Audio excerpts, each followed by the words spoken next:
नमस्कार साथियों, आप सबका मेरे इस चैनल पे स्वागत है। जो भी इस चैनल पे नए हैं वो चैनल को सब्सक्राइब कीजिए, आगे से आगे शेयर कीजिए।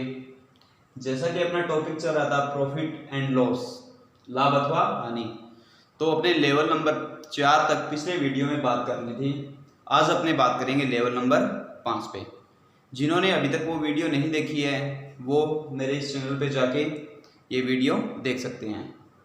तो अपने बात करते हैं लेवल नंबर 5 की।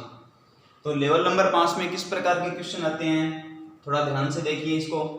एक व्यक्ति ने 2 टीवी 21,000 रुपये में खरीदे, यानी जो खरीदार है या दुकानदार है वो क्या है, 2 टीवी है वो कितने रुपए में खरीद रहा है, 21,000 में। अब अपने को कन्फर्म नहीं है जो पहला है उसके 10,000 रुपये है या जो बी है दूसरा उसके क्या है 11,000 रुपये। कोई भी कन्फर्म नहीं है। हो सकता है इसके 11,000 हो, इसके कितने हो 10,000 हो सकता है इसके 5,000 हो और इसके कितने हो 16,000 रुपये हो। तो इस प्रकार अपने को कुछ भी नहीं दिया हुआ है। दोनों का जो टोटल दे रखा है वो कितना दे रखा है 21,000 रुपये।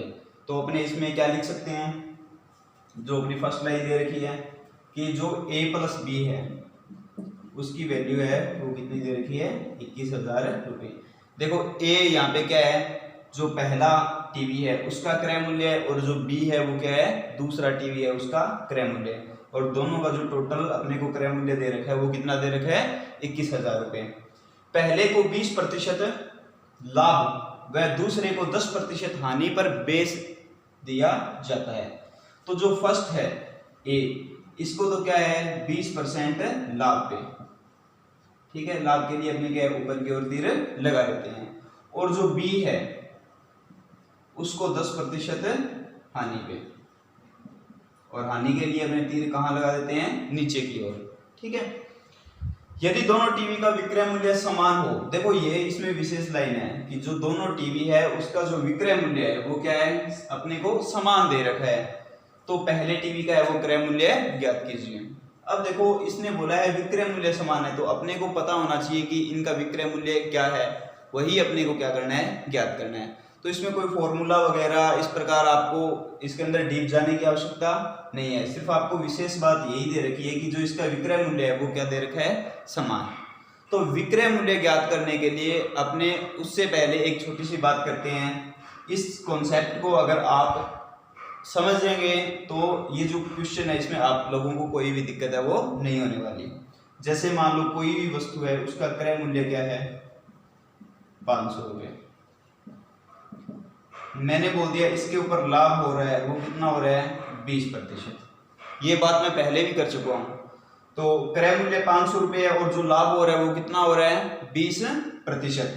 तो अब क्या होगा, अगर अपने इसका विक्रय मूल्य ज्ञात करें तो इसका विक्रय मूल्य ज्ञात करने के लिए अपने पास में 2 तरीके हैं। पहला तरीका आप लोगों को मैंने बताया था कि ये जो क्रय मूल्य है, ठीक है, और लाभ कितना हो रहा है 20%। तो आप लोग डायरेक्ट क्या करो, पहले 500 का 20% है वो निकाल सकते हो। तो 500 का 20%, तो 500 का मतलब मल्टीप्लाई और 20% का निशान हटाया और बटा में कितना आ गया 100। 2 जीरो से 2 जीरो कट गई और 20 5 कितना आ गया 100। इसका मतलब वो कितने रुपए का लाभ कमा रहा है 100 रुपए का। ये भी अपने पास में जो आया है वो आया है लाभ की राशि। अभी अपने को विक्रय मूल्य है वो ज्ञात करना है। तो विक्रय मूल्य क्या होता है, जो भी आपका क्रय मूल्य है यानी जितने भी आपने खरीदी है उसके अंदर आपको क्या मिला देना है लाभ। तो आ जाएगा 500 प्लस 100 यानी 600 रुपये। ये तो है नॉर्मल तरीका जो अदर अपने को देखने को मिलता है। अपने इस प्रकार नहीं करेंगे, अपने क्या है डायरेक्ट क्या निकालेंगे विक्रय मूल्य निकालेंगे। तो डायरेक्ट विक्रय मूल्य निकालने के लिए ये जो क्रय मूल्य होता है, क्रय मूल्य का अपने 20% ना करके सीधा डायरेक्ट कितना परसेंट करेंगे 120%। तो इसको देखते हैं अपने। तो अपने पास अगर लाभ 20% है इसका मतलब विक्रय मूल्य कितना हो गया, क्योंकि 100 की वस्तु हो गई मान लो 20 उसके ऊपर लाभ हो गया तो अपना विक्रय मूल्य हो गया कितना 120%। अब अपने ये जो क्रय मूल्य है कितने रुपए है 500, इस 500 का 120% है वो ज्ञात कर देंगे।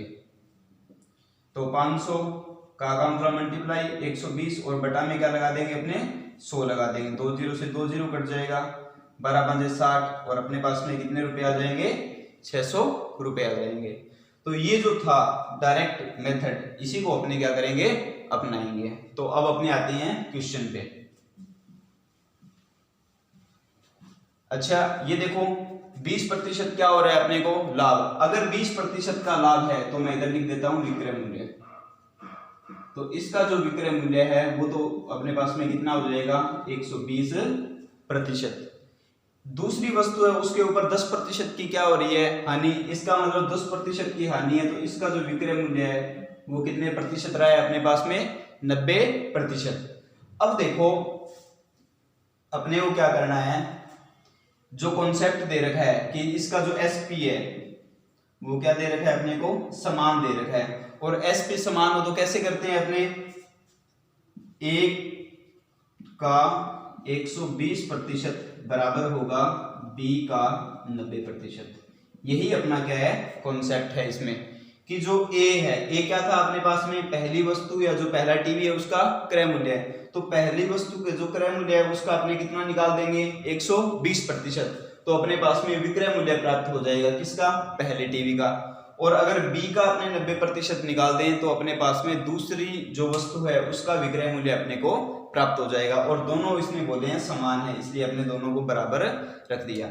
अब देखो दोनों साइड से प्रतिशत क्या हो गया कट गया, एक जीरो से एक जीरो है वो क्या हो गई कट हो गई, तो अपने पास में बचा ए का मतलब क्या होता है गुणा 12 बराबर बी गुणा 9।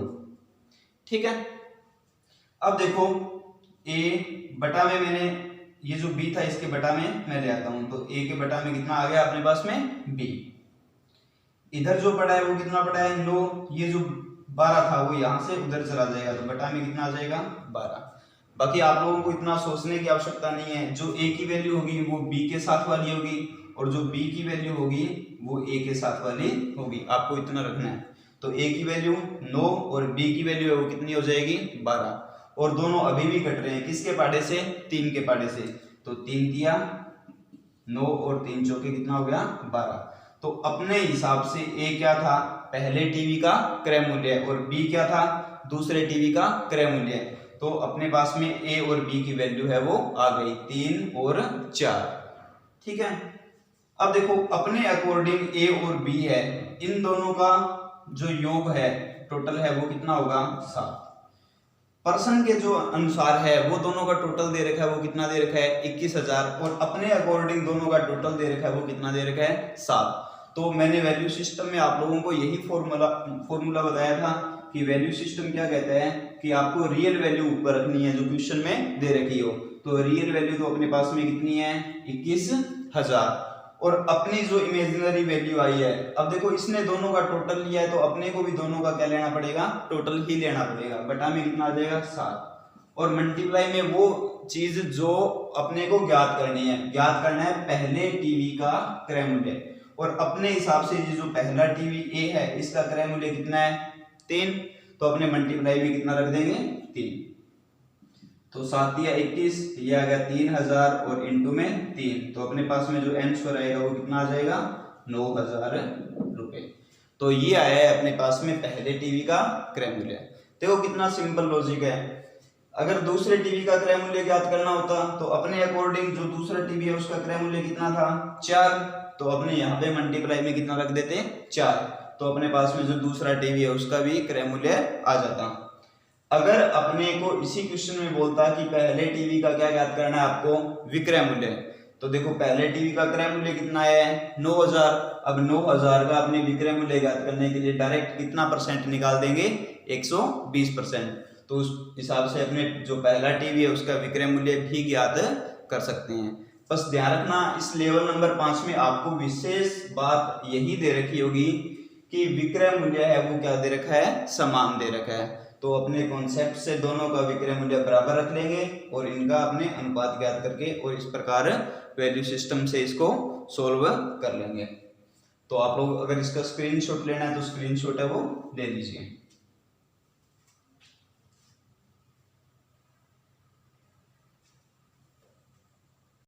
अब अपनी बात करेंगे क्वेश्चन नंबर 2 की। लेवल नंबर 5 ही है, दूसरा क्वेश्चन है, इसकी बात अपने करेंगे।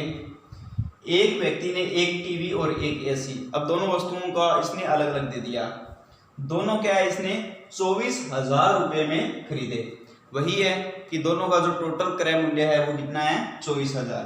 तो अपने इसमें क्या लिख सकते हैं, जो ए है वो तो अपने क्या मान लिया टीवी का क्रय मूल्य, बी है वो क्या है एसी का क्रय मूल्य, दोनों का जो टोटल है वो क्या है 24,000। और ये ध्यान रखना क्या है अपने पास में क्रय मूल्य। ठीक है, टीवी को 40% लाभ। अब यहां अगर मैं टीवी ए है तो ब्रैकेट में यहाँ पे टीवी लिख देता हूं, तो टीवी पर कितना है 40% का लाभ।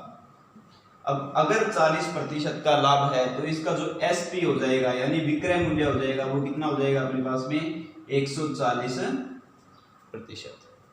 ठीक है, दूसरा अपने को जो बी है वो क्या है एसी, और एसी पर 30% की क्या हो रही है हानि। इसका मतलब इसका जो एसपी हो जाएगा वो कितना प्रतिशत रह जाएगा अपने पास में 70, क्योंकि 30% की हानि होगी तो अपने पास में कितना बचेगा 70%। उसे दोनों का समान विक्रय मूल्य प्राप्त हुआ। सेम वही बात कह रहे हैं कि दोनों का जो विक्रय मूल्य है वो क्या प्राप्त हो रहा है समान। तो वही अपने को लॉजिक लगाना है, कौन सा लॉजिक, ए का 140%, यानी ए का जो विक्रय मूल्य है, ए का जो एसपी है, मैं ऐसे आपको फिर समझा देता हूं, ए का जो एसपी है वो बराबर है किसके बी का एसपी। अब ए का एसपी है कितना 140%, बी का एसपी है वो कितना है 70%। दोनों साइड से जो प्रतिशत है वो आपस में क्या हो जाएंगे कट जाएंगे, एक जीरो से एक जीरो है वो भी क्या हो जाएगी कैंसिल हो जाएगी।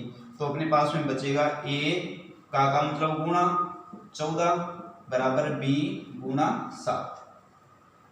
अब मैंने आपको डायरेक्ट बताया था ए की वैल्यू तो कितनी होगी 7, क्योंकि जो बी के साथ में वो ए की वैल्यू होगी और जो ए के साथ में है वो किसकी वैल्यू होगी बी की। तो ए की वैल्यू है 7, तो मैं इसको ऐसे लिख देता हूं ए बटा में बी बराबर 7 बटा में 14। तो ये आ जाएगा 7 के पहाड़े से कटेगा तो 1/2, यानी ए का जो क्रय मूल्य आया है वो अपने अकॉर्डिंग कितना है 1, और बी है जो एसी है उसका जो क्रय मूल्य है वो अपने अकॉर्डिंग कितना है 2। अच्छा, इसने बोला है ए प्लस बी कितना है 24,000 रुपए, और अपने अकॉर्डिंग दोनों का जो प्लस है वो कितना है 3। तो वही वैल्यू सिस्टम, तो वैल्यू सिस्टम में मैंने आपको क्या बताया था रियल वैल्यू ऊपर, तो रियल वैल्यू कितनी है 24,000 रुपए बटा में इमेजिनरी वैल्यू। यहाँ पर a प्लस बी की वैल्यू रखी है तो यहाँ भी a प्लस बी की वैल्यू रखेंगे, तो a प्लस बी की वैल्यू अपने पास में कितनी है 3 बटा में 3 मल्टीप्लाई। इसने बोला है एसी का विक्रय मूल्य ज्ञात कीजिए, तो विक्रय मूल्य ज्ञात करने से पहले अपने एसी का क्या ज्ञात करते हैं क्रय मूल्य, और एसी कौन सी है 2 नंबर पे यानी बी है, और बी का जो क्रय मूल्य अपने अकॉर्डिंग है वो कितना है 2, तो मल्टीप्लाई में अपने कितना रख देंगे 2। ठीक है, अब देखो 24,000 में 3 का भाग दिया, ये बचा अपने पास में 8,000 गुणा में 2, यानी अपने पास में जो एसी आया है इसका क्रय मूल्य है वो आया है 16,000 रुपए। अब अपने को क्या करना है इसका विक्रय मूल्य ज्ञात करना है, तो ये जो बी था एसी था इस पर 30% की क्या हो रही थी हानि, और अगर इसका विक्रय मूल्य ज्ञात करना है तो अपने को इसका कितना प्रतिशत निकाल देना है 70%। तो 16,000 का अपने को 70% है वो निकाल देना है, तो 16,000 का 70%, तो का जो मतलब होता है वो तो क्या होता है मल्टीप्लाई, और प्रतिशत का निशान हटाएंगे तो बटा में क्या लगा देंगे 100, तो का को मैंने यहाँ पे हटा के मल्टीप्लाई और प्रतिशत का निशान हटाया और बटा में लगा दिए 100, तो 2 0 से 2 0 क्या हो गई कट गई। 16 का मल्टीप्लाई किससे करवा देंगे 7 से, 7 के 42 हंसिल 4 7 एकम 7 और 4 11, और 1 0 ये आ गई 1 0 ये आ गई, तो अपने पास में जो आंसर आया वो कितना है 11,200 रुपये। तो इतना जो है उस एसी का है वो विक्रय मूल्य था, क्योंकि उसने 16,000 में खरीदी थी और 11,200 में बेची। तभी जो इसको है 30% की क्या हो रही थी, हानि हो रही थी। तो ये अपने बात की है लेवल नंबर 5 की। इसका स्क्रीनशॉट आप लोग ले लीजिए।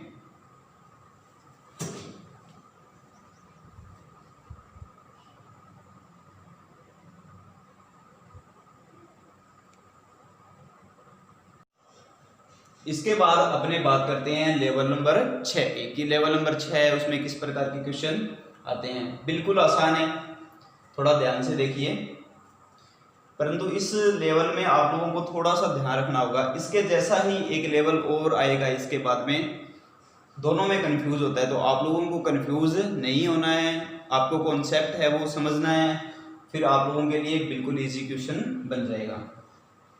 एक व्यक्ति ने दो वस्तुएं प्रत्येक को 700 रुपये में खरीदी। जो पहली वस्तु ए है और दूसरी वस्तु बी है, दोनों को 700 रुपये में उसने क्या है, खरीदी है। ये दोनों का क्या है, सीपी है, यानी क्रय मूल्य है। अब वो क्या बोल रहा है, पहली वस्तु है उसको 20% लाभ पे, इस पे 20% लाभ, लाभ के लिए मैंने ऊपर दी लगा दी, ये लिखा नहीं है, ठीक है। दूसरे को 20% हानि पर, तो 20% की यहां मैंने क्या लिख दी, हानि पर बेच देता है। तो इस पूरे सौदे में उसे लाभ अथवा हानि प्रतिशत है वो ज्ञात कीजिए। कि ये जो पूरा सौदा था 700 प्लस 700 कितने, 1400 रुपए का जो पूरा सौदा था, इसमें उसे कितने प्रतिशत का लाभ हुआ या अथवा हानि हुई, वो अपने को क्या करना है, ज्ञात करना है। तो अब आप लोग एक बात सोचिए, मैं पहले इसको नॉर्मल तरीके से जो करवाते हैं वो समझा देता हूं, फिर इसका कॉन्सेप्ट है वो बताऊंगा। 700, ठीक है, 20% का क्या हो रहा है, लाभ हो रहा है, तो इसका जो विक्रय मूल्य है वो कितना हो जाएगा, 120%। तो यहाँ पे मैंने लिख दिया एसपी, और एसपी हो जाएगा इसका 120%। इसका जो एसपी होगा 20% की, ये क्या है यहाँ पे हानि, तो इसका जो एसपी हो जाएगा वो कितने प्रतिशत हो जाएगा, 80%। 700 का मैं 120% निकालता हूँ, क्योंकि मेरे को क्या है, विक्रय मूल्य वो निकालना है। तो अगर मैं विक्रय मूल्य निकालूंगा तो मेरे को 700 का 120% है वो निकालना है। प्रतिशत का निशान हटाया बटा में 100, 2 जीरो से 2 जीरो क्या हो गए, कट हो गए, 12 सत्ती 84, 840 रुपए उसको क्या हुए, प्राप्त हुए, ठीक है। इधर देखो 80% इसका क्या है, विक्रय मूल्य है। तो अब मैं 700 का 80% निकालता हूं, तो 700 मल्टीप्लाई 80 और बटा में कितना आ जाएगा, 100, 2 जीरो से 2 जीरो कट गए, ये आ गया 560 रुपए। दोनों वस्तुएं जो टोटल थी वो उसने कितने रुपए में खरीदी, 1400, क्योंकि उसने बोला है पूरे सौदे के अंदर अपने को लाभ अथवा हानि है वो बताना है। तो पूरा सौदा है वो 1400 रुपए में उसने दोनों वस्तुएं वो खरीदी है। अच्छा, दोनों वस्तुएं वो बेच कितने में रहा है, ये देखो, इन दोनों का टोटल करो, 800, 500, 1300, 40 और 100, 60 कितने हो गए, 100, तो 1300 और 100 कितने हो गए, 1400। तो इन दोनों का जोड़ किया वो भी कितना आया, 1400। उसने 1400 रुपए में दोनों वस्तुएं खरीदी और 1400 रुपए में ही दोनों वस्तुएं बेच दी। तो बताओ लाभ होगा अथवा हानि। तो इस सौदे में तो नया उसको लाभ हो रहा है और नया इसको क्या हो रही है, हानि। तो इसका जो आंसर आएगा वो आंसर इसका क्या रहेगा, नो प्रॉफिट नो लॉस, ये इसका क्या रहेगा आंसर। आपको उसके अंदर एक ऑप्शन है वो मिल जाएगा कि न लाभ अथवा न हानि। अब अपना जो कॉन्सेप्ट है ना वो बिल्कुल डायरेक्ट है, इसमें किसी प्रकार की कोई ट्रिक वगैरह है वो कुछ नहीं है, सिर्फ आपको क्वेश्चन पढ़ना है और समझना है। समझना कैसे है वो देखो, ये जो वस्तु थी वो कितने रुपए की थी, 700 रुपए की, ठीक है। इस 700 रुपए इधर भी कितने रुपए है, 700 रुपए। अब आप ये बात सोचो कि इस पर 20% का क्या हो रहा है, लाभ, यानी जितने रुपए ये इस पे कमा रहा है ना, इस पे उतने ही रुपए की उसको क्या हो रही है, हानि। तो इधर वाला जो लाभ है वो इसकी हानि की पूर्ति है वो कर देगा। इसका मतलब इस पूरे सौदे में उसे न तो लाभ होगा और न ही हानि होगी। बस आप लोगों को एक ही बात का ध्यान रखना है कि दोनों का क्रय मूल्य सीपी ही समान होना चाहिए। इस बात को आप विशेष रूप से ध्यान में रखेंगे। अगर यही क्वेश्चन आपको ये दे दे कि प्रत्येक को 700 रुपये में बेचता है, इस खरीदने के स्थान पे अगर आप लोगों को बेचने का नाम आ गया, अगर एसपी का नाम आ गया, तो ये क्वेश्चन पूरा का पूरा क्या हो जाएगा, चेंज हो जाएगा। ठीक है, इस बात का आप लोग ध्यान रखेंगे। आज के लिए बस इतना ही। एक बार मैं फिर आप लोगों को कह रहा हूँ कि अगर आप लोगों को मेरी वीडियो पसंद आए तो इसे लाइक कीजिए और आगे से आगे शेयर कीजिए। धन्यवाद।